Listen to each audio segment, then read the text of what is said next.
And next, one of the highlights of today's program, Ms. Seah Choo, talent leader from Deloitte Singapore, is here with us to share with us the findings of Deloitte's 5th Global Millennial Survey. And I think as Ms. Seah takes us through the survey, please take down some of the keynotes, because after which we'll be on the panel and I would like to have a conversation, right? So ask questions, okay, to Ms. Seah. I'm sorry to put you in the spot, okay? But ladies and gentlemen, let's put our hands together to join me to welcome Ms. Seah from Deloitte. Thank you. Okay, thank you. Good afternoon, distinguished guests, ladies and gentlemen, and Millennial. I would like to assure you that I'm not a Millennial, but I'm still very young at heart. Okay, so today I'm going to take you through the 2016 Deloitte Millennial Survey. And this survey has been conducted since 2012. And every year we had a different focus on the survey. And this year the survey focused mainly on millennial, their ambitions, their values, their desire for job satisfaction, and their increasing participations as leaders in the senior management team and organization. So how do we define millennial? Millennials in this survey is people who are born after 1982. So if you look at it, probably by now they will be 34 years old. So they will be increasingly represented as senior management and organization. So this survey actually covers around about 7,700 participants across 29 countries.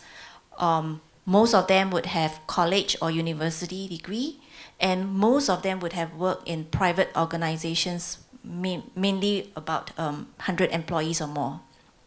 Okay, and in this survey itself, I will also touch base a little bit of comparison between the global results as well as the Southeast Asia result, because there might be some differences in terms of the environment, the cultural aspect. So when I talk about Southeast Asia, it will cover Singapore, Malaysia, and Thailand as a group. Okay. Okay.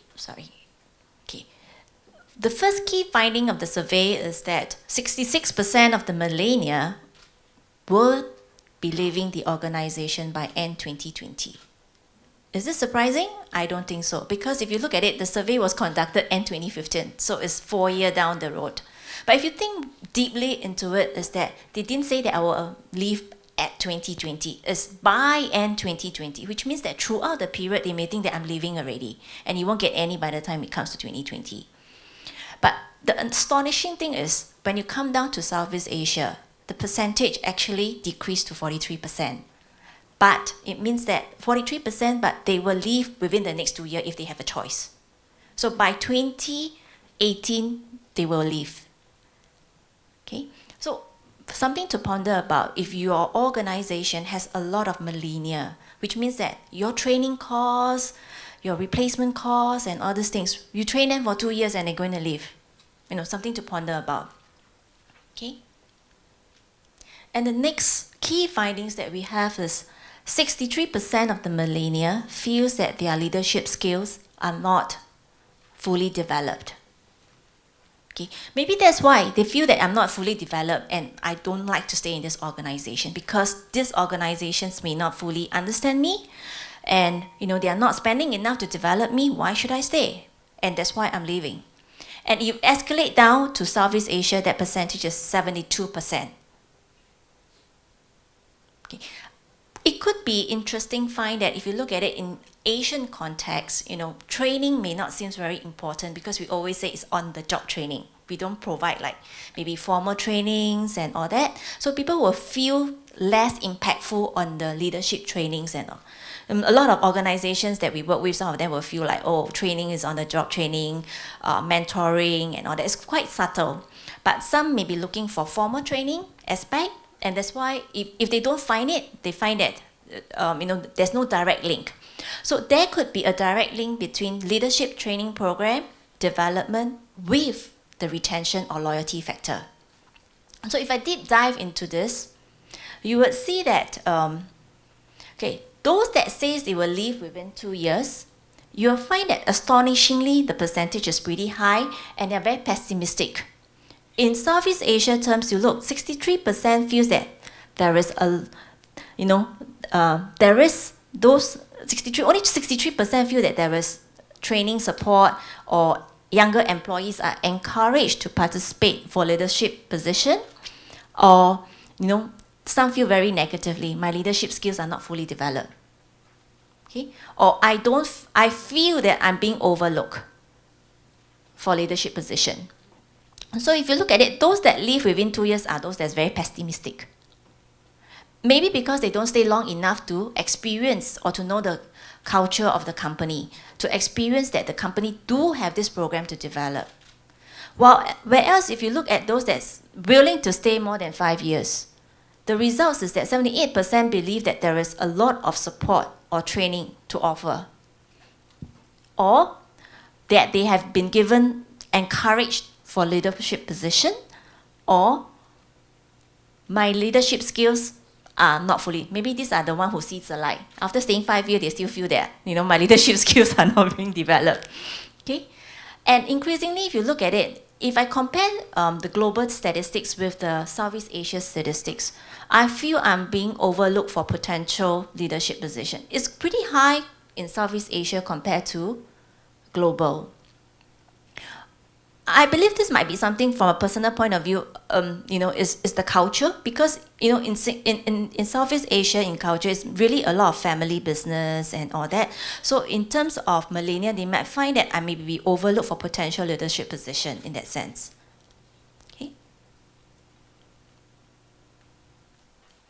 Okay, then what does that mean? Does that mean that leadership positions and all that is really very critical to engage and retained millennial, to make them feel loyal towards the company? We find that through this survey, it seems to have an indirect link itself. And what we need to do is probably how to build that kind of new loyalty. The new loyalty is really to understand and align to the millennial values, and also to satisfy the demand that millennial has of employer, and also to support their ambitious and professional development.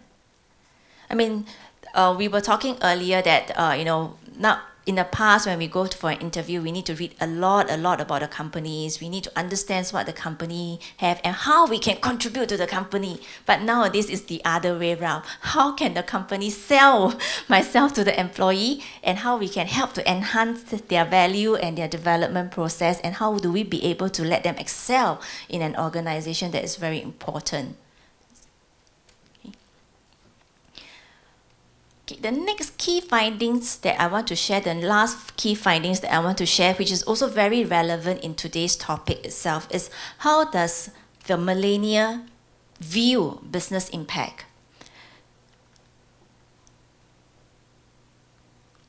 Okay. Very overwhelmingly, about 73% or 72% in Southeast Asia context of the millennial feels that business has a wider impact on society. That means their success is not dependent on their financial results. If an organization has an impact on the wider society itself, they tend to succeed better or have a longer lives of successions compared to others.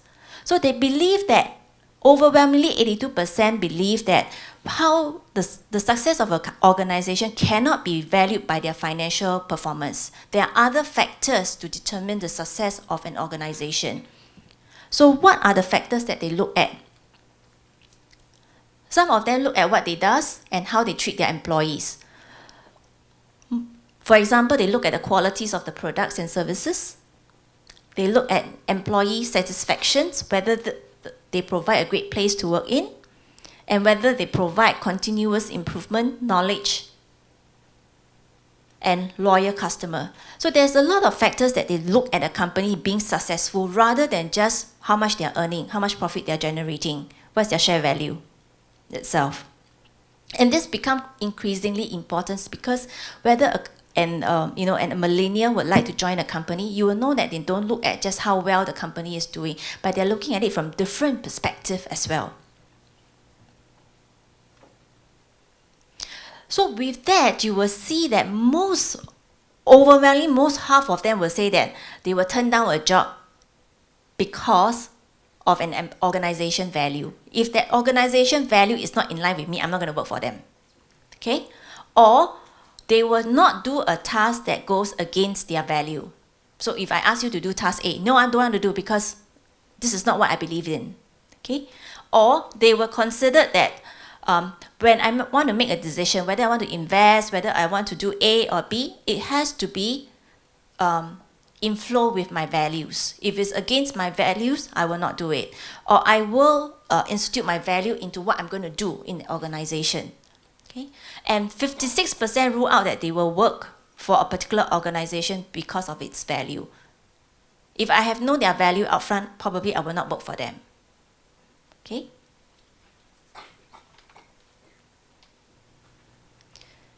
So if I then zoom down on it, a lot of them would believe that, if now I go down, because initially I mentioned before that because they are now 34 years old, some of them will be in senior position, right?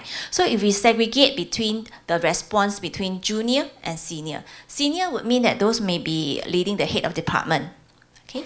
So if you look at it, how much influence do the factor have when they're making decision at work? Values actually rank very high. Okay, if you look at it, value, especially for the senior level, 66%. Okay, and interestingly, they would like to align their value, and you look at it, also meeting organization formal targets and objectives. So both actually rank equally important and in line. Okay, and this part here, avoiding trouble or minimizing risk, is actually quite low, 39%.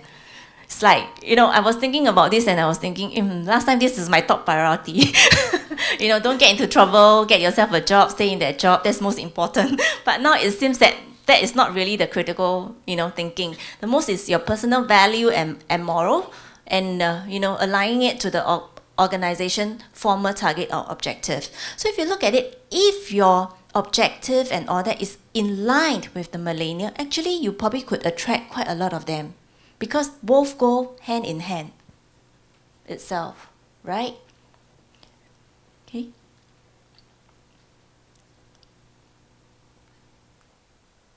Okay. So with that in mind, what millennials are looking out for in an organization? Okay, let's say compensation aside, everybody is well compensated. What else are they looking out for? Okay, they are working increasingly at work-life balance. Okay. Opportunity to progress, be leader. Like we mentioned, they want to be developed as a leader. Okay, they want flexibility, working flexibility, sense of being from work, professional development training program. How would this come about? Because you will understand that now with technology changes, with the affluence environment that we are in, all this is actually possible itself. And how these are all global numbers, but if I compare it to Southeast Asia number,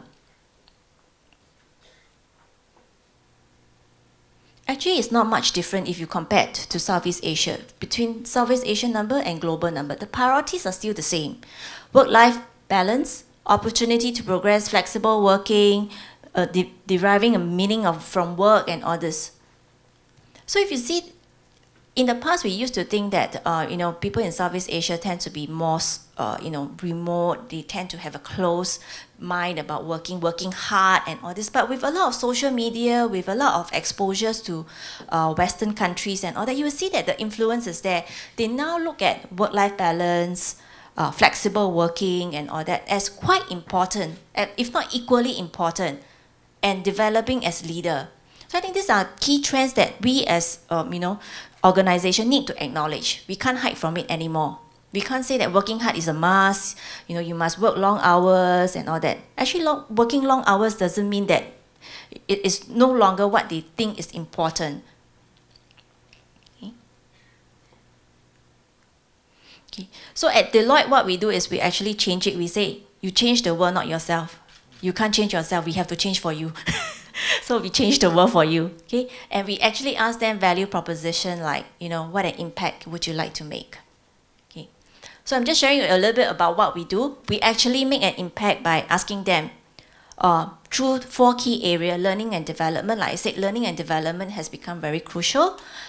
We also work hard, we play hard, we look at mobility, and we look at corporate social responsibility. And very briefly, when we talk about when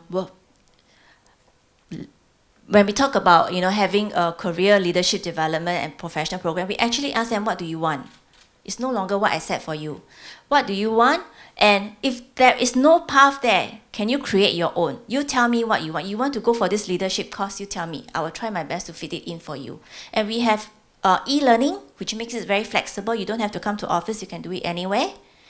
And we link up our e-learning with other universities as well, so that they can take courses of other universities.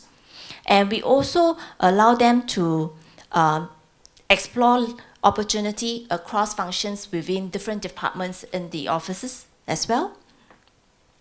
And obviously work hard, play hard. When we play hard, we really play hard, because we do have like games.